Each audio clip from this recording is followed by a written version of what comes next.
excited to bring out a woman who leads a company that basically has its ear to the ground of not just corporate America, but really the whole world. And that's a great way to kick off a morning, is to hear what's on her mind and on the minds of her clients. So please join me in welcoming Julie Sweet, the CEO of Accenture.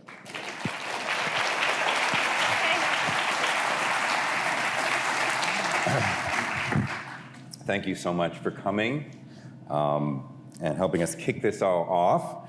I want to start with the theme that we discussed with John, resetting the bar. In researching your work, it struck me that we managed to have come upon a theme that is very consistent with some things that you're advising your clients to do. You have a phrase, total enterprise reinvention. That's like even bigger than resetting the bar. What does that mean? Unpack that for me.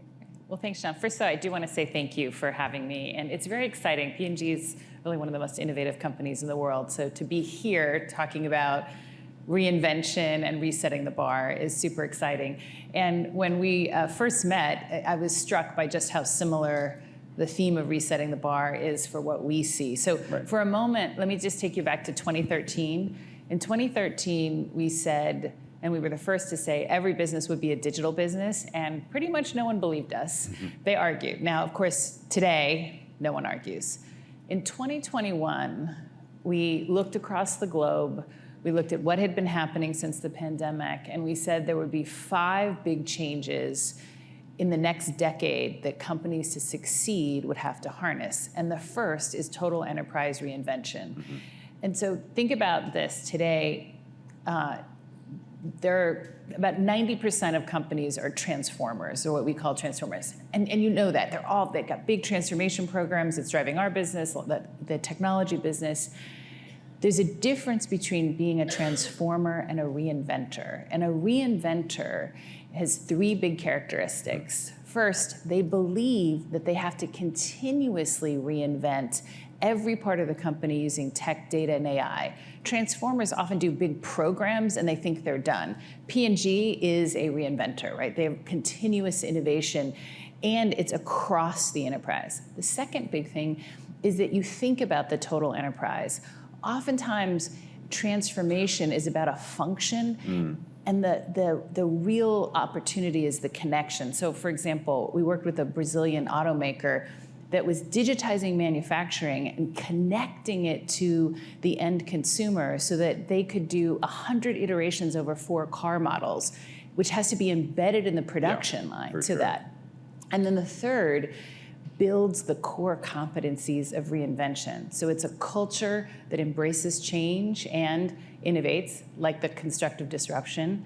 It has a very strong change management capability and has the ability to continuously reskill and upskill talent. Because in order to continuously reinvent, you can't have to go outside at all times to hire. Right. Says the consultant. See, that's why I'm a sorry, good consultant, you right? just put that on the tee. But you gave me a good segue there. Talent. One of the pillars of Signal is the employee value equation. We started when we spoke about this earlier. You really lit up because you've implemented something. First of all, I had no idea that Accenture has 700,000 employees, which is a lot. You know, I mean, we have Morgan from McDonald's later. She's gonna top that. But generally speaking, she'll definitely beat me. but 700,000 is a big number, right? So if you want to, reinvent how you created an employee value equation, that's a big job. But you've done that. So I want to ask you about management of talent, and in particular, this approach you've taken, the database you've built, and how you use that. Well, let me start by saying, when we said there's 5 big forces of change, talent is the second one, and you have to be able to access it. So great consultants, good way to access talent, but more importantly, things like diversity, right? Having diverse talent. You need to be able to create talent, and that's where being able to reskill comes in. And then you have to be able to unlock the potential of that talent. We are a talent creator. I think it's kind of our core competency. We spend over $1 billion a year on training our people and developing them. But the future of HR, and something we started approximately 5 years ago, is all about skills. So stop thinking about roles, start thinking about skills. So for our over 700,000 people, we have a database of their skills. We have algorithms that we run to say, do we agree with what they say their skills are? So if someone says they're proficient in an industry, we're able to evaluate that. But even more important, we can run algorithms to see who is best able to be upskilled or reskilled. So after the pandemic, we suddenly needed people in security and cloud and being able to use collaborative tools like Zoom or Teams. So we had to train them. And we wanted people we could train in 20 hours to do something different. And our algorithms were able to look at the skills people had and say, these individuals could be best upskilled in 20 hours. That database we built 5 years ago, and we've now essentially built it for Workday because we said, we don't want it to be proprietary. We don't want to keep it up ourselves. And so now Workday has it as their module, and they've made it open so that you can connect into a SuccessFactors and HCM depending on what you do. And part of the reason I'm so passionate about it is that we all see the changes in technology and how skill needs are changing. And the only way we as companies can ensure that we bring our people along the journey is we have to be able to retrain them. And I really believe it's a core responsibility as a company, and it is a competitive edge, right? And just to give you one example, when I became CEO on September 1st, 2019, the first thing I did in my webcast was to announce that all of our 700,000 people would be trained in what we call TQ. So core competencies, including AI, this was back in 2019, because we said, these are the core competencies of a modern worker, and our ability to do that and then see the training and know what skills our people have has been enormously impactful as you think about the last few years. Yeah, I mean, I was imagining, well, first of all, the idea that you could put a query into a corporation as large as yours, saying, okay, I want X number of workers to be ready to use this set of tools within 20 hours. Tell me how many there are and let's get started. That strikes me as something that might take a few months in a traditional company to get an answer back. So the fact that you have the flexible database and the ability to ask that question, I think the ability to ask questions of an enterprise as complicated as yours is a really, that is a competitive advantage, right? Yeah. So let's move on, because we talked about this with John, but a key pillar of Signal is the supply chain. It's something that you're also quite passionate about. So what changes do you see coming in that field over the next year or two? Well, first of all my friends who do supply chain got really cool in the pandemic, right? Like they used to be like, oh, it's supply chain, and suddenly they were the stars, or they were, really in out of focus, right? So I have a friend's son who's now studying supply chain, and I'm like, you have entered, next to IT, one of the coolest areas. So that's a big change. When we think about supply chain, we think there's really three things companies have to focus on. First, the ability to be proactive. And we saw that in the pandemic, where there wasn't enough data, it wasn't real-time data. And as John talked about, when they saw the opportunities between the demand and then the gap in filling that demand, it's a huge growth opportunity. So we've spent a lot of time over the last few years helping companies, create the right data, access the data, be real time, and be predictive, right? That's, by the way, before Gen AI, so we haven't talked about that yet, which is an amazing, sort of miracle that we're this far in without it. So being proactive. The second is all about security. This is another area that a lot of companies have woken up to, is that their supply chains aren't as secure.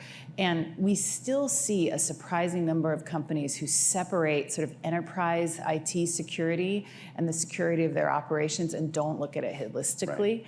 And then the third area, so you've got security, is after security and productivity is sustainability, of course, which John just talked about, and really embedding sustainability in the supply chain.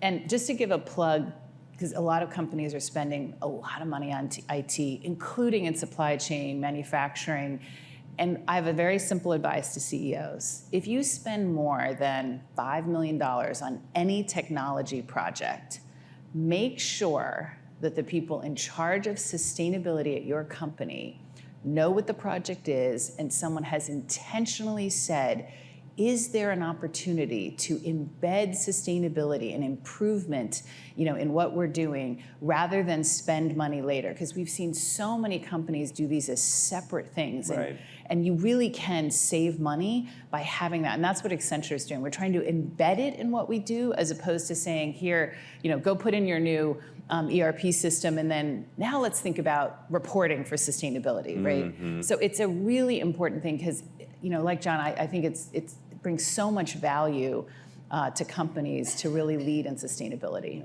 Yeah. So let's pull, I guess, dive in from the sort of bigger view to specific to Accenture. Your company, you're leading a pretty significant transformation of Accenture.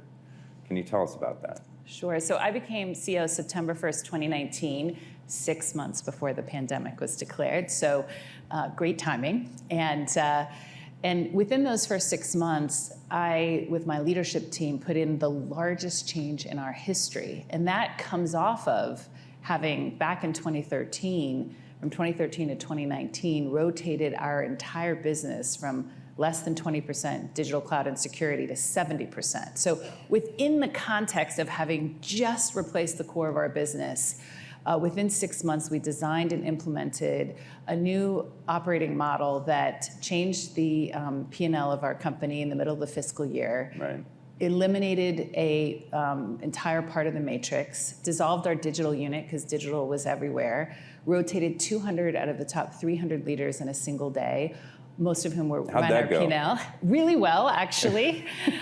Going back to that, having change management as a core competency, we use a tool that is data-driven, and I knew going into that change that I had 90% of our 5,000 managing directors who believed in our strategic direction. Right. And the quarter that I announced what we were doing, and most of those leaders were the ones running our P&L. We had our highest sales ever, which meant, they believed in the direction. Now, I want to share that with you because that was the quarter that I was going to announce, and then March 11th, the pandemic was declared, and earnings were March 19th, and I never got to talk about that great quarter. So we did this transformation, and it was meant to serve our clients better, have our leaders closer to our people, and to be faster. So if you think about that, we had 500,000 people at the time. 99% of them had something change. We we designed and implemented it in 6 months. So March 1st, it went live. In September, we created another group. It was called Cloud First, because the pandemic was making cloud explode. Right. We had told our people, when we put this model in, we're going to be faster and more agile. In the past, if 4 months later we'd made another operational change, people would have said, oh, it's too much change. Right. Instead, people said, well, she was serious. Right. And when we created Cloud First, it was a $12 billion business. 12 months later, it was $18 billion. If we had not been agile enough to make that change, we would never have captured the opportunity. Right. And when we look at what we've done since September 1st, 2019, we've added $55 billion in market cap. We've grown incremental revenue twice the size of our competitor. We've gone from 50% renewable energy to 100% renewable energy, and we had 45% women and 500,000 people in September 1, 2019. We have 730,000 people today and 47% women. So, the ability to be agile, to continuously disrupt, which I love the P&G, we call it actively innovate, and have the courage to change is really important to succeed. Yeah. Well, as long as we're talking about change, let's get into AI. You'll find me both enthusiastic and skeptical at the same time as it relates to this particular technology. So I've covered technology since the introduction of the Macintosh. If any of you know what year that is, do not shout it out. And so I've seen the Silicon Valley-driven hype cycles. This is the fastest one I've ever seen, except maybe Threads, Nicola. Well, you heard today, right? Threads beat OpenAI in Yes, the record of record to 100 million. Yes, Yeah, that was yes. pretty exciting. But these hype cycles are real, and they can get in the way of significant and lasting impact and outcomes that can be driven by AI, which, as you point out, has been happening for many, many years. Your company, you announced a significant investment recently in artificial intelligence. How are you advising your clients to think about it and to implement it? So I like the idea of balance, right? So, the number one and number two advice I give is that AI is about outcomes, not about technology. Right. And outcomes means it's not implementing AI, it's are you able to change the processes, do the change management, do you have the rigor in terms of what's the business value? Because guess what, it's pretty expensive right now in terms of the cost of running it, and it's highly inefficient from an energy perspective. So first, it's about outcomes. Second is avoid the hype cycles of the past. And what do I mean by that? We remember when data and analytics was, really big, and digitalization, and all of a sudden you'd wake up as a CEO and you had 1,000 projects which didn't scale, right? Were really expensive. You ended up with IT that had, all these different tools. You had a lot of different consultants and very little to show for it. And that has really resonated with our clients because beyond all the things about risks and uncertainty is they want to make sure that they're not jumping on a bandwagon with a lot of, proofs of concept and no value. Right. So now, once you get past that, I go right back to total enterprise reinvention, right? Since 2021, what we've said is tech, data, and AI are going to continuously reinvent. Right. So for many of our clients, though, doing Gen AI makes no sense. I was just talking to a CEO yesterday whose data is a disaster, and they don't have hardly any digital first mindset and products.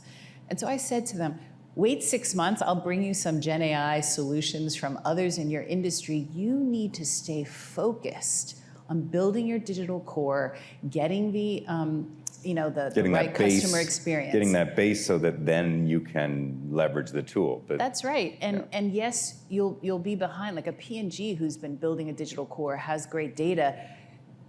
P&G can go fast.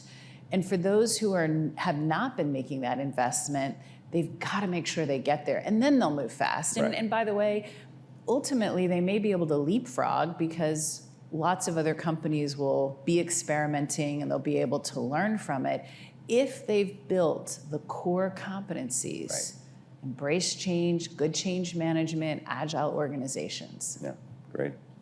I'm really glad we have enough time for me to ask this question. And I see a question from the audience as well, so I'm going to work that in next. But I didn't get a chance to talk to John about this, and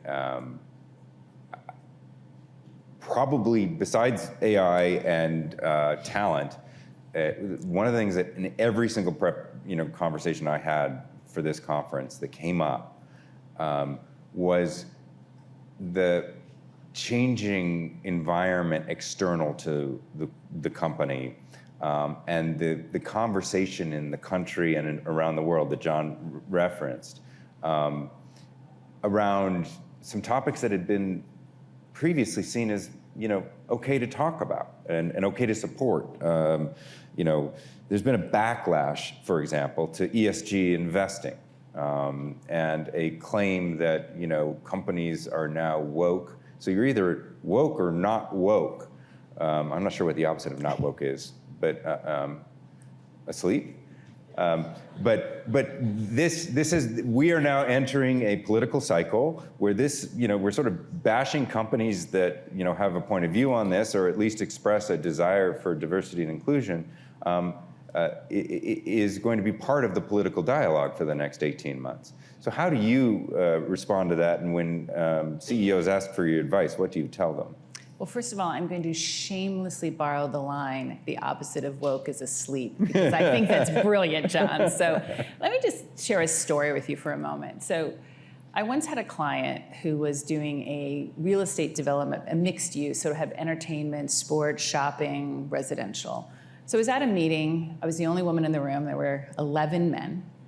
And they were really excited to show me, because we were going to be their innovation partner.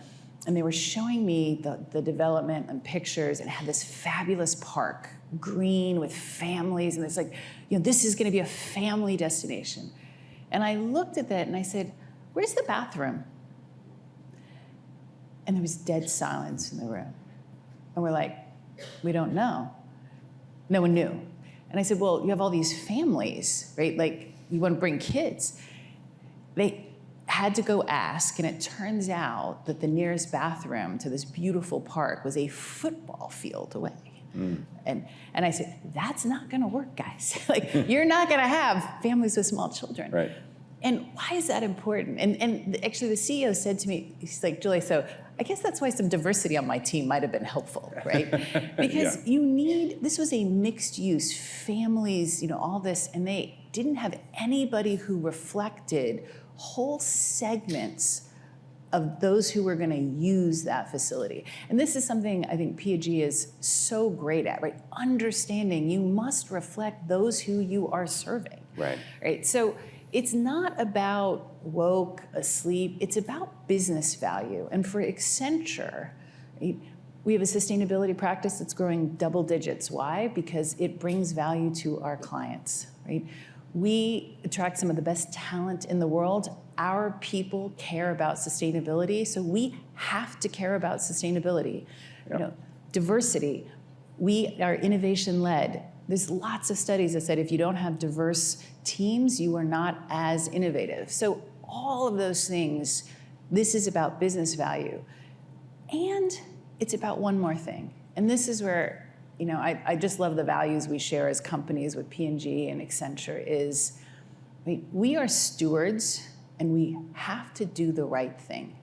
And pay equity, protecting the planet, and making sure that everyone has an opportunity, that is the right thing. And I will never apologize for being a company that always does the right thing. And I don't think anybody should apologize for that. Thank you.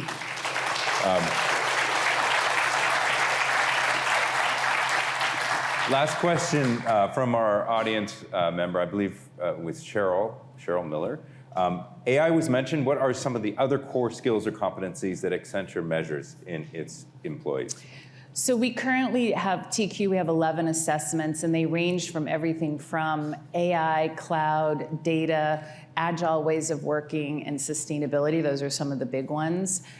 Probably the most important thing that we think about, like when we're hiring, for example, is we ask one simple question. We say, what have you learned in the last 6 months? And that really shows you what we're looking for. We don't care if you learned how to make paella, okay? What we care about is... It's not easy, by the way. It is not. That's what my husband says. That's his specialty. Except I have to chop everything up, but that's another story. I'm the sous chef. But being a learner is the most important thing that we measure in the people that we hire and that we invest in. And so if there's one thing that I know we have some young people, watching this who take away is be a learner. It is a lifetime, activity.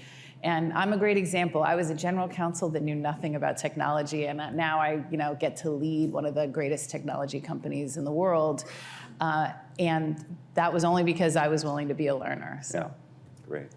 Well, Julie Sweet, thank you so much for coming to Signal. It was a pleasure speaking with you. Thank you so much. Please join me in thanking Thanks. Julie.